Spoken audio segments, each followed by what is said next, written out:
I'm good with sleeping with the lights on if you are.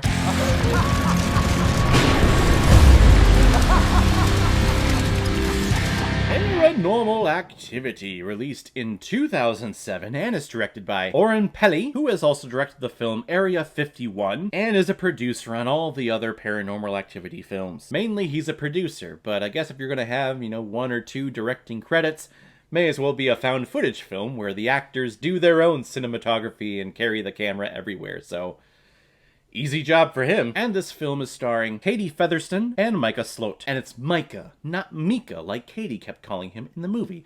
It's frickin' Micah. Who the hell says Mika other than the raccoon from Pocahontas? My middle name is Micah, so I'm a little sensitive to it. Katie and Mika are a happy little young couple who are experiencing some weird, strange, supernatural activity in their house. Or should I say Mika's house, as he made clear several times throughout the movie. So to help them monitor the activity, Mika buys a state-of-the-art camera by 2007 standards. And he goes around recording everything in the house over the next several weeks. What they realize, though, is that these strange noises that they are hearing are escalating into very scary occurrences. I had heard a ton about this movie. I remember seeing previews, hearing about previews and preview screenings. I remember the trailers would show like the night vision of the audience watching the movie and all the jumps that they would be doing and how freaked out they were. That was the whole marketing behind this movie was, hey, it's small, it's independent, we're going to be showing it at all these universities and people are just clamoring for it. And back in 2007, I wasn't big into horror. I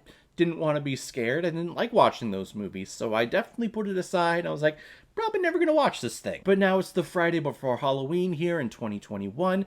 We gotta check this movie out. And this movie does a fantastic job of building the suspense and building the belief that there is something in this household. And it's all thanks to the found footage concept. This was really the time that found footage was the big popular thing to do, and every film genre was trying to do something with the concept. Here, it makes sense. It works. What do you think is the natural thing to do when you feel like you're being disturbed in your sleep? Well, set up a camera and point it at yourself to see if something is actually disturbing you while you sleep. I've been through sleep studies. That's what they do. They hook you up to things and they turn a camera on you to watch you while you sleep. It's just with this movie, it's not just the camera watching you, it's also this demon. It's creepy, it's freaky, it's scary, because they position the camera perfectly where they have the couple in their bed off camera right, and you see the hallway with the light in the bathroom, and all of the crazy, creepy, scary stuff is happening over here. And I say happening, really what's happening is that there's a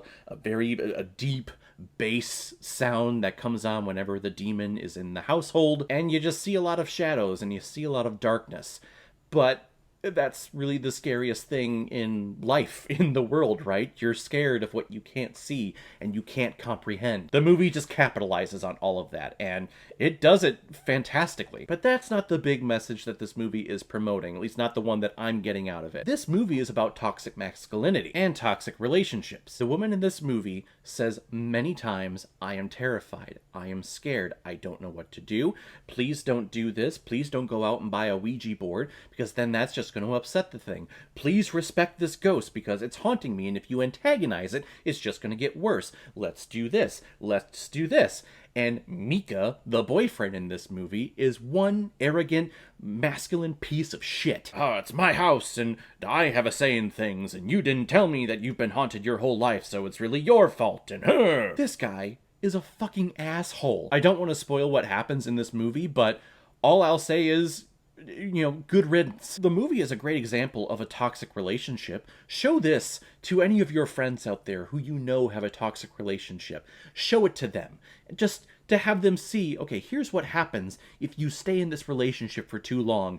This shit goes down. So if you're in that relationship, get the F out. At first, I was feeling for her because I thought they were married. So I was like, well, she feels obligated to stay with him. He's just being a jerk. No. They're just boyfriend and girlfriend. She has no contract or legal obligation to stay with him. So why are you staying with him? Get out of there. He is a jerk. He's making fun of the whole situation. He actually goes into his house and is like calling out the ghost. You don't do that. Whether you believe in it or not. I mean, I don't really believe that much in spirits or haunted houses or anything like that, but I would never go into a house that is supposedly haunted and antagonize the thing. You show respect. regardless of your beliefs. The movie does a great job of building tension, of building suspense. It has a little timestamp in the bottom right-hand corner of the camera, and as that thing fast forwards, you go, okay, there's nothing really happening, but then when it stops, and then it's in real time, all of a sudden, you feel yourself kind of tense up a little bit. You feel the goosebumps start to raise because you're like, oh, there's a reason why we're stopping here. Something is going to happen. This film is a master of the jump scare, and it's not overly done. Like, there's no underlying score, and then when the jump scare happens, that there is a punch of music or a loud screeching or anything. It's all just natural sounds and natural slams that you hear. It's creepy, it's terrifying, it's a great way to end the Halloween season. Just, you know, don't be in a relationship with a giant dick. I'm gonna give Paranormal Activity 4 out of 5 Blu-rays. I like it a lot.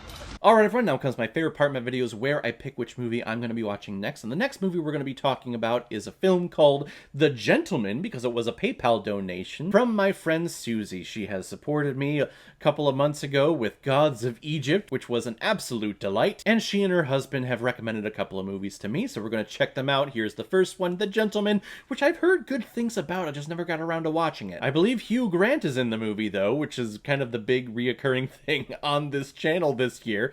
Hugh Grant everywhere. If any of you have recommendations of films that you want me to review on here, you can make a PayPal donation on the main page of my YouTube channel. Any size donation will do. Just attach your movie recommendation with your donation, and if I have access to it, I will watch it, review it, give you a shout out on the channel, and get my review of it published as quickly as I possibly can. So guys, have you seen Paranormal Activity? What did you think about it? Or if you've never seen it before and you stumbled across it because of this video, then comment below, let me know what you thought about it. And as always, if you like what you see here, if you like my take on movies, then hit the subscribe button and make sure you hit that bell so you'll know the next time I release my next movie review. So guys, I will see you next time with my review of The Gentleman. So in the meantime, be well, be good to each other, and go watch a movie.